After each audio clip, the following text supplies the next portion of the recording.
Hello दोस्तों। आज हम पढ़ रहे हैं इलेक्ट्रिसिटी एंड मैग्नेटिज्म का लेक्चर नंबर 13। ठीक है। एप्लीकेशन ऑफ गॉस लॉ, उसका सेकंड पार्ट क्या, electric field intensity due to a uniformly charged solid sphere. एक सॉलिड स्फीयर है जो यूनिफॉर्मली चार्ज है, उसके द्वारा इलेक्ट्रिक फील्ड की इंटेंसिटी। ठीक है। देखो पहली चीज क्या है, सॉलिड स्फीयर का मतलब क्या होगा, सॉलिड स्फीयर का मतलब क्या होगा, उसमें वॉल्यूम होगा। दूसरी चीज यूनिफॉर्मली चार्ज, मतलब उसमें जो चार्ज होगा उस स्फीयर पर उसके अंदर भी होगा और उसके सरफेस पर भी होगा। ठीक हो गया, एक चीज तो ये हो गया। अब हम निकाले with the help of Gauss law. ठीक है, गॉस लॉ की हेल्प से हम कैलकुलेट करेंगे। तो हम क्या कहते हैं, गॉस लॉ में flux through any closed surface E dot D S बराबर क्या होता है, 1/एप्सिलॉन naught times charge enclose by the Gaussian surface. मतलब जो चार्ज गॉसियन सरफेस के अंदर होगा उसी को हम कैलकुलेट करते हैं। जो चार्ज जैसे सपोज ये एक गॉसियन सरफेस है। ठीक है, एक गॉसियन सरफेस है, एक चार्ज Q1 यहाँ पर है, Q2 यहाँ पर है, Q3 यहाँ पर है, Q4 ये है। ठीक है, और Q5 ये है। तो इससे पास होने वाला फ्लक्स फाई ई बराबर 1/एप्सिलॉन naught times charge enclose by the Gaussian surface. कितने चार्ज इनक्लोज है, Q1 Q2 Q3। तो Q1 plus Q2 plus Q3, जो चार्ज उससे बाहर होंगे उनको हम मेंशन नहीं करते। ठीक हो गया। तो देखो दोस्तों, मेरे पास suppose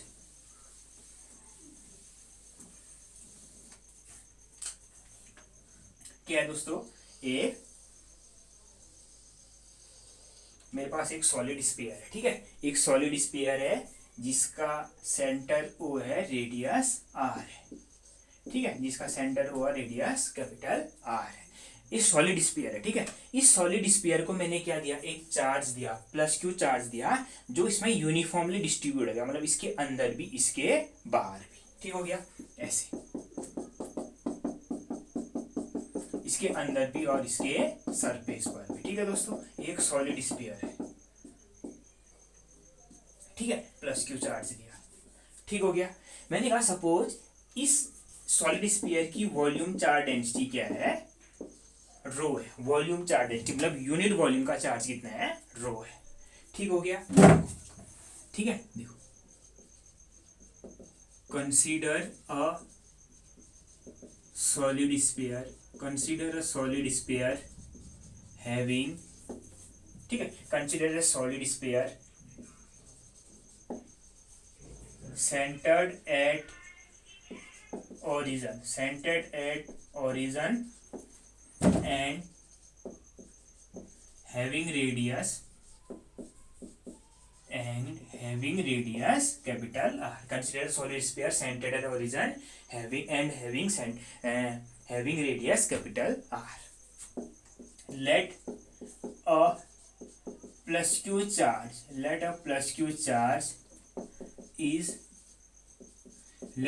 q charge is given to the sphere। ठीक है, मतलब जो सॉलिड स्फीयर है which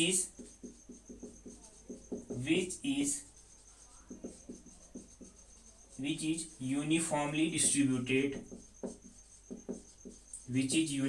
distributed on the surface, which is uniformly distributed inside as well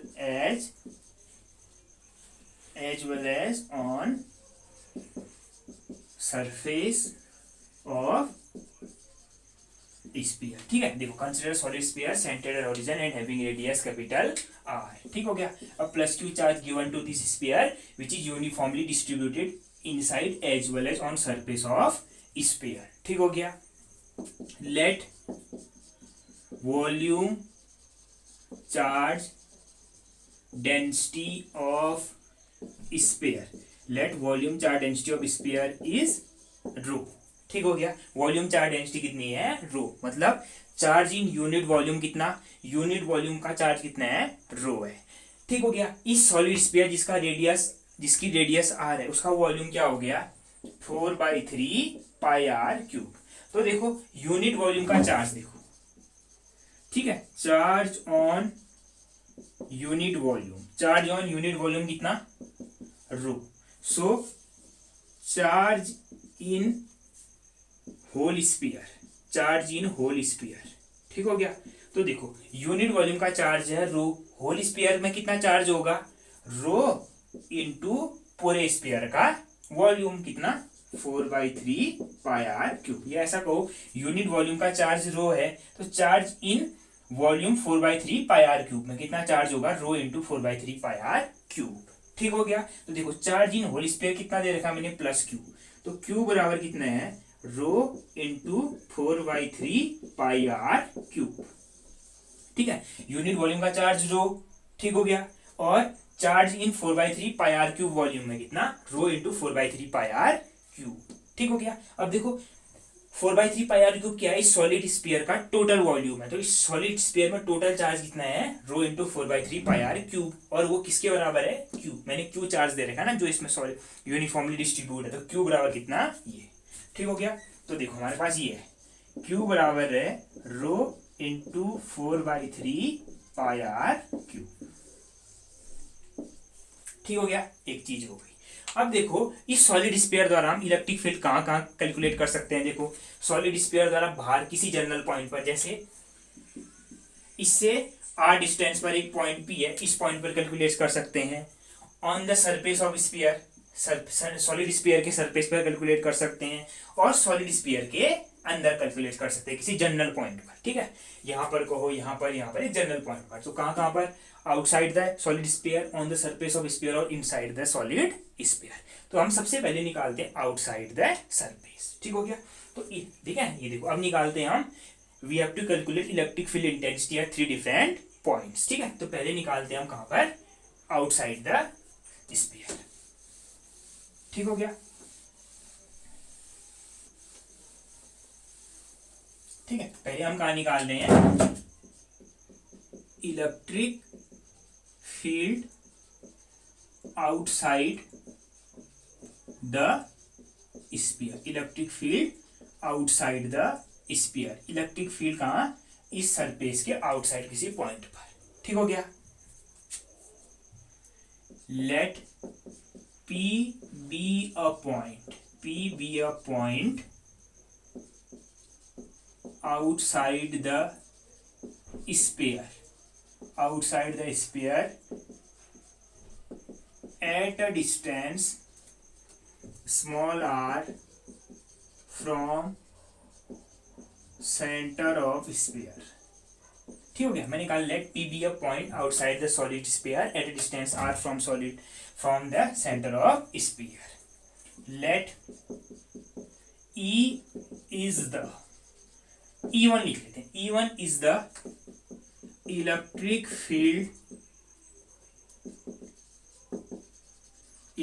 field intensity at point P। let E1 is the electric field intensity at point P। ठीक है, अब देखो क्या है, देखो ठीक है, हम कहां पर निकाल रहे हैं, outside the solid sphere. Solid sphere से क्या है, r डिस्टेंस पर एक पॉइंट P है। ठीक है, देखो सॉलिड स्फीयर के सेंटर से r डिस्टेंस पर एक पॉइंट P है जहां पर हम इलेक्ट्रिक फील्ड की इंटेंसिटी निकाल रहे हैं। ठीक हो गया, और ये point P outside the sphere है, इसका मतलब जो ये स्मॉल r होगा ग्रेटर देन r। ठीक हो गया। तो देखो अब इस पॉइंट पर इलेक्ट्रिक फील्ड की इंटेंसिटी निकालने with the help of Gauss law. Gauss law में हमको क्या चाहिए, क्लोज्ड सरफेस चाहिए, क्लोज सरफेस से उससे पास होने वाला हम फ्लक्स निकालते हैं। तो आप देखो एक सॉलिड स्फीयर के लिए जो गॉसियन सरफेस होता है वो भी क्या होता है, एक स्फीयर होता है। ठीक है, क्या होता है, स्फीयर होता है। तो देखो we form a Gaussian surface, we form a Gaussian surface in the form of sphere of radius small r and passing from point P, जो पॉइंट P से पास होता है। ठीक है, we form a Gaussian surface या Gaussian surface in the form of sphere of radius small r and passing through the point P। ठीक हो गया। तो हम क्या बना रहे हैं, गॉसियन सरफेस बना रहे हैं।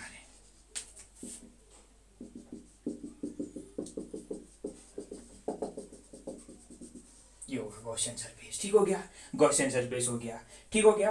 इस पॉइंट पर इलेक्ट्रिक, ठीक है, इस पॉइंट पर इलेक्ट्रिक फील्ड की इंटेंसिटी कहाँ की तरफ होगी, बाहर की तरफ, क्योंकि ये पॉजिटिव चार्ज है ना, पॉजिटिव चार्ज रहा किसी भी पॉइंट पर इलेक्ट्रिक फील्ड की इंटेंसिटी आउटसाइड द स्फीयर। अब मुझे क्या बनाना पड़ेगा, यहाँ पर एक स्मॉल सा क्या बनाना पड़ेगा, गॉसियन सरफेस बनाना पड़ेगा। पहले स्मॉल सरफेस से होल सरफेस से निकालने के लिए इंटीग्रेट करेंगे। मैंने बताया था किसी क्लोज सरफेस के लिए जो एरिया वेक्टर होता है उसकी डायरेक्शन नॉर्मल बाहर की तरफ होती है, तो एरिया वेक्टर की डायरेक्शन भी यहाँ की तरफ। तो इस स्मॉल सरफेस डीएस से पास होने वाला फ्लक्स देखो, ठीक है, इस स्मॉल सरफेस से पास होने वाला फ्लक्स ई डॉट डीएस। अब पूरे होल सरफेस स्फीयर से देखो, ठीक है, इस गॉसियन सरफेस से पास होने वाला फ्लक्स निकालना है। तो पहले मैंने क्या निकाला, इस स्मॉल से सरफेस से पास होने वाला फ्लक्स ई डॉट डीएस, इस पूरे गॉसियन सरफेस से पास होने वाला flux integration E dot DS, ठीक हो गया। तो देखो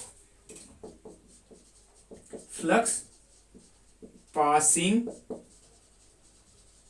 थ्रू, ठीक है, flux passing through Gaussian surface कितना, ई डॉट डीएस। अब इस पॉइंट पर इलेक्ट्रिक फील्ड की इंटेंसिटी मैंने कितनी मानी है, ई कांस्टेंट बाहर आ जाएगा, क्या, ई इंटीग्रेशन डीएस। डीएस क्या है, इस गॉसियन सरफेस का, इस गॉसियन सरफेस जिसकी रेडियस स्मॉल आ रहा है उसका टोटल सरफेस कितना, बराबर ई इंटू 4πr²। ठीक हो गया, हमने इस सरफेस से निकलने वाला फ्लक्स निकाल दिया। अब देखो फिर, ठीक है, अब देखो according to Gauss law, according to Gauss law, Gauss law के अनुसार किसी क्लोज सरफेस से पास होने वाला फ्लक्स फाई ई बराबर क्या होता है, 1/ε0 times charge enclose by that sphere, इस दैट सरफेस। तो देखो इस गॉसियन सरफेस से पास होने वाला टोटल फ्लक्स फाई बराबर 1/ε0 times total charge enclose by that Gaussian surface. तो इस गॉसियन सरफेस ने कितना चार्ज इनक्लोज कर रखा है, पूरे सॉलिड स्फीयर का चार्ज इनक्लोज कर रखा है। पूरे सॉलिड स्फीयर का चार्ज कितना है, क्यू है, क्या है, क्यू है। तो देखो फाई ई बराबर क्या, Q/ε0। अब देखो यहां से पास होने वाला, देखो इक्वेशन 1, ये इक्वेशन 1, ये इक्वेशन 2। इक्वेशन 1 में क्या है, इस गॉसियन सरफेस से पास होने वाला फ्लक्स, इक्वेशन 2 में इस गॉसियन सरफेस से पास होने वाला flux according to Gauss law. तो दोनों एक ही होंगे, बराबर होंगे, लेफ्ट हैंड साइड बराबर तो राइट हैंड साइड भी बराबर। तो देखो फ्रॉम इक्वेशन 1 एंड 2 से E इंटू 4πr² बराबर Q/ε0। ठीक है, ये E1 होगा दोस्तों, ठीक है, मैंने E1 माना ना, यहाँ पर E1 होगा ये, ठीक है, E1, ये E1 बराबर Q/4πε0 इंटू r²। ठीक हो गया, क्या ये हो जाएगा, ठीक है, E1 इंटू 4πr² बराबर Q/ε0। तो E1 बराबर Q/4πε0 इंटू r²। इसका मतलब एक सॉलिड स्फीयर जो यूनिफॉर्मली चार्ज सॉलिड स्फीयर है जिसकी रेडियस कैपिटल आर है, उसके द्वारा आउटसाइड द सॉलिड स्फीयर किसी जनरल पॉइंट पर जो उसके सेंटर से स्मॉल आर डिस्टेंस पर है, वहां पर इलेक्ट्रिक फील्ड की इंटेंसिटी क्या होगी, Q/4πε0 इंटू r²। ठीक हो गया, एक तो ये हो गया। अब देखो Q बराबर क्या है, rho into 4/3πr³ upon 4πε0 into r²। 4π से 4π कट गया तो क्या, ρr³ अपॉन 3ε0 r²। ठीक हो गया, ये भी है, ये भी है, ये in terms of total charge, ये in terms of volume charge density. ठीक हो गया, ये देखो ये इंपोर्टेंट है 1 मार्क्स में। 1 मार्क्स में क्या कहेगा, एक सॉलिड स्फीयर है जिसकी वॉल्यूम चार्ज डेंसिटी रो है, उसके द्वारा उसके आउटसाइड किसी जनरल पॉइंट पर इलेक्ट्रिक फील्ड की इंटेंसिटी क्या होती है, ρr³ अपॉन 3ε0 इंटू r²। ऊपर पर क्या होती है, सॉलिड स्फीयर की रेडियस आउट, और जो डिनोमिनेटर में होता है वो क्या होता है, वो पॉइंट की डिस्टेंस जहां पर इलेक्ट्रिक फील्ड की इंटेंसिटी कैलकुलेट करनी। ठीक हो गया, अब देखो फिर दोस्तों, ठीक हो गया, ये तो हमने electric field intensity outside the sphere निकाली। अब हम निकालते हैं electric field intensity on surface of sphere. देखो on surface of sphere, on surface of sphere क्या होगा, मुझे सरफेस पर किसी पॉइंट पर भी निकालो, ठीक हो गया।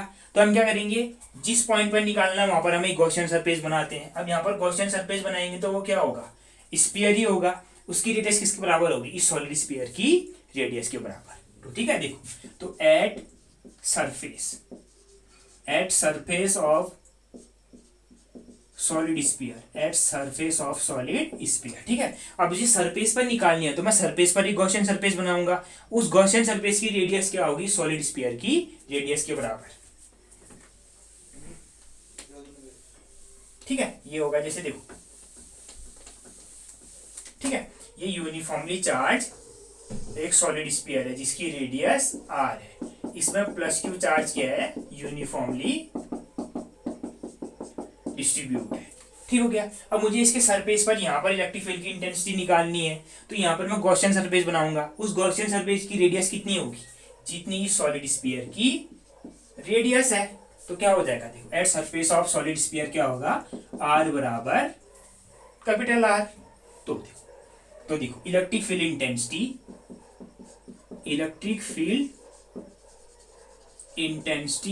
एट सरफेस ऑफ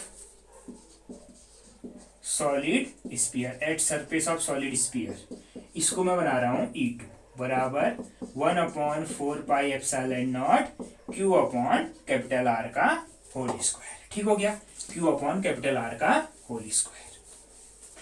ठीक हो गया। तो देखो ये हो गया, या E2 बराबर 1/4πε0। ये देखो Q बराबर क्या था, रो इंटू 4/3πr3, और outside the surface of solid sphere electric field की इंटेंसिटी क्या थी, 1/4πε0 Q अपॉन R स्क्वायर, या ρr3/3ε0 R स्क्वायर। ठीक हो गया, 1/4πε0 Q की जगह में अगर ये रख दूंगा, क्या ये रख दूंगा तो क्या हो जाएगा, देखो रो इंटू 4/3πr3 अपॉन नीचे R स्क्वायर, 4/3πr3, 4π से 4π कट गया, R स्क्वायर से R3 2 टाइम्स कट गया। तो E2 बराबर क्या, rho R upon 3ε0 on surface of solid sphere. ठीक है, on surface of solid sphere electric field की इंटेंसिटी क्या, या तो 1/4πε0 upon Q upon R square, नीचे क्या होगा radius of the solid sphere, या in terms of volume charge density क्या, रो आर अपॉन 3ε0। ये 1 मार्क्स में बहुत इंपॉर्टेंट है। ठीक है, रो आर अपॉन 3ε0। ठीक हो गया। तो देखो ऑन सरफेस क्या हो गया, Q upon 4πε0 into R square कहो, या रो आर अपॉन 3ε0। ठीक है, on surface outside the solid sphere. अब निकाल लें इनसाइड द सॉलिड स्फीयर। ठीक है, electric field intensity inside the solid sphere.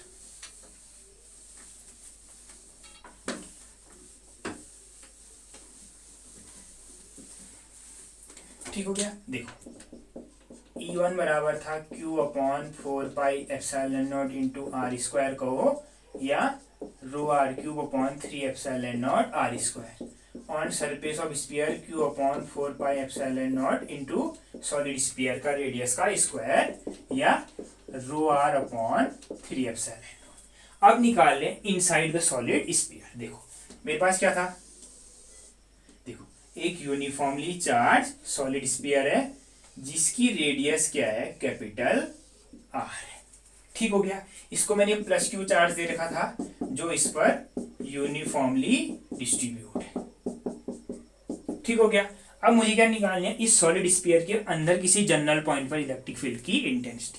तो सपोज मैं क्या निकाल रहा हूं, इसके सेंटर O से R डिस्टेंस पर, क्या R डिस्टेंस पर, ठीक है, R डिस्टेंस पर इलेक्ट्रिक फील्ड की इंटेंसिटी निकाल रहा हूं एट पॉइंट P।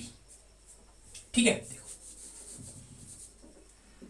लेट, ठीक है, P, या इसको Q मान लो, नहीं Q नहीं, इसको कुछ और मान लो, चल P मान लो। ठीक है, P2 मान लो, late P2 be a point inside the solid sphere at a distance at a distance r2, small r2 from center of solid sphere, from center of solid sphere, इसको मैंने क्या मान लिया, कैपिटल R2। ठीक हो गया। अब इस पॉइंट पर इलेक्ट्रिक फील्ड की इंटेंसिटी निकालनी है, लेकिन with the help of Gauss law, Gauss law की हेल्प से निकालनी है। ठीक है, तो गॉस लॉ हमको चाहिए एक गॉसियन सरफेस चाहिए, क्लोज सरफेस। तो देखो स्फीयर के लिए कभी भी गॉसियन सरफेस क्या होता है, याद रखना क्या होता है, स्फीयर ही होता है। तो हम क्या बनाएंगे, इस पॉइंट से, इस पॉइंट P2 से पास होता हुआ एक गॉसियन सरफेस बनाएंगे, इस पॉइंट P2 से पास होता हुआ एक गॉसियन सरफेस बनाएंगे। ठीक हो गया, ये पॉइंट P2। ठीक हो गया। इस पॉइंट पर देखो, अब देखो ये पॉजिटिव चार्ज है, इसके द्वारा इलेक्ट्रिक फील्ड की इंटेंसिटी बाहर की तरफ। ठीक हो गया, E2।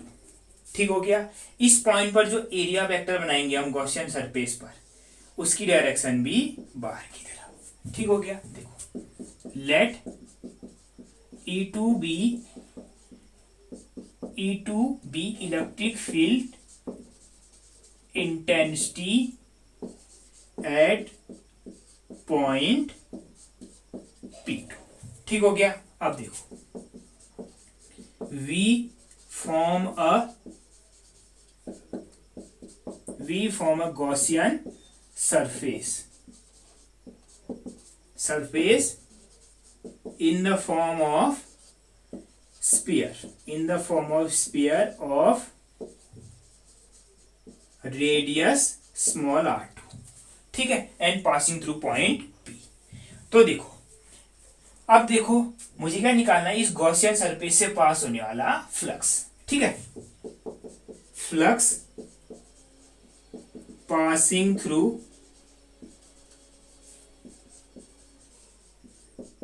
गॉसियन सरफेस बराबर। अब देखो यहां पर एक स्मॉल सा एरिया वेक्टर ले रखा है ds2, इससे पास होने वाला फ्लक्स E डॉट ds, पूरे गॉसियन सरफेस से पास होने वाला फ्लक्स E2 डॉट ds2। ठीक है। देखो यहां पर देखो ना, ये हमें क्या निकालना है, इसके इनसाइड निकालना है, तभी हमने गॉसियन सरफेस इसके अंदर बना रखा है, तो मुझे इस गॉसियन सरफेस से पास होने वाला फ्लक्स निकालना है।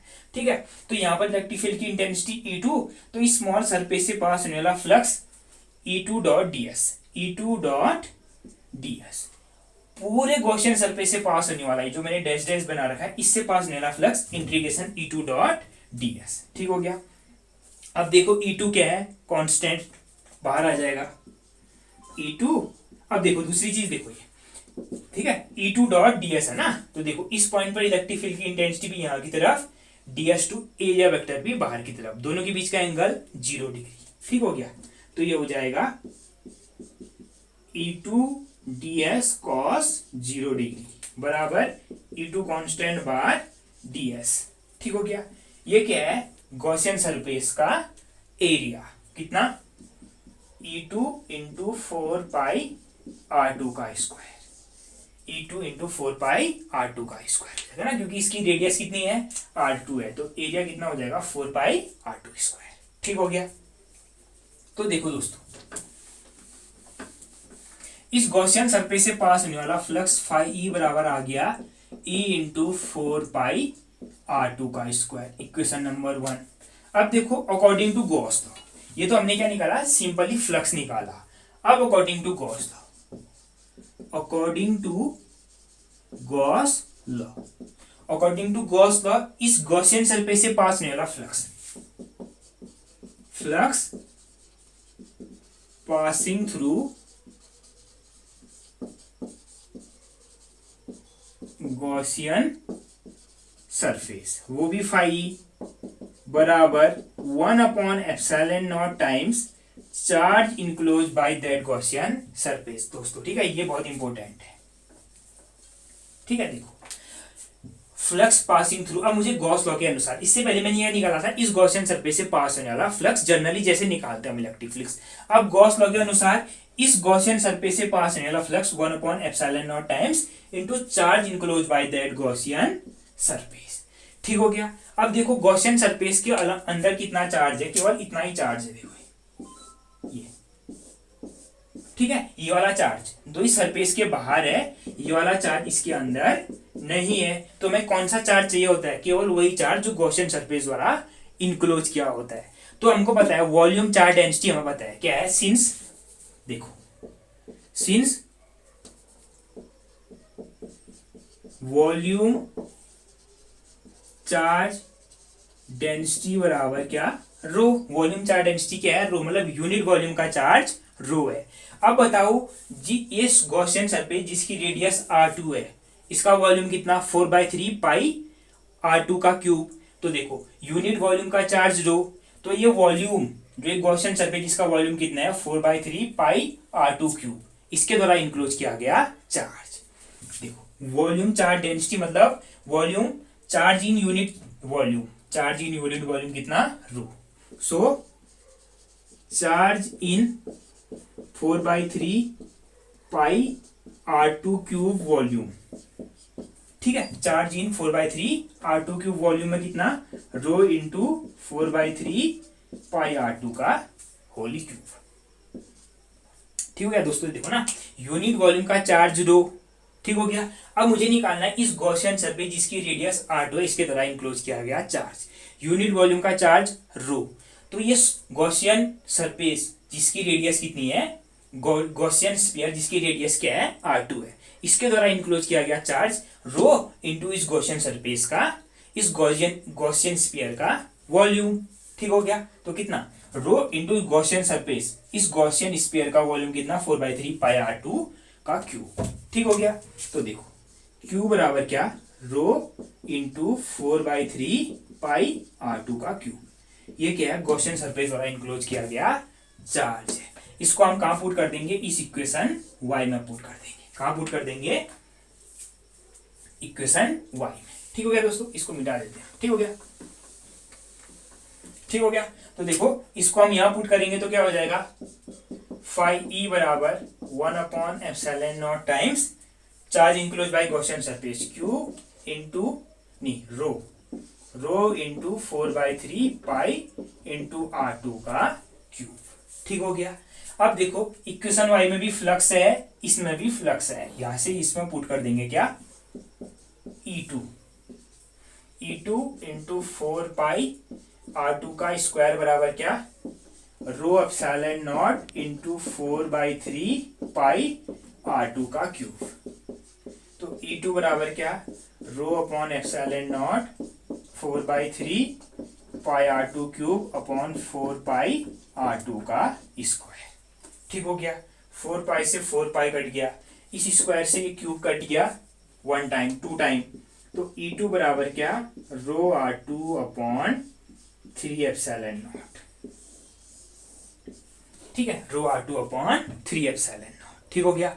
तो देखो outside the surface this, on surface of sphere this, inside the solid sphere electric field intensity क्या होगा, रो r2 अपॉन 3 एप्सिलॉन नॉट। ठीक है दोस्तों, ये बहुत इंपॉर्टेंट है। ठीक हो गया, इनसाइड द सॉलिड स्फीयर। ठीक हो गया दोस्तों, ये इंपॉर्टेंट है, ये 1 मार्क्स में पूछे जाते हैं, कभी डेरिवेशन नहीं पूछा जाता है। ठीक है दोस्तों।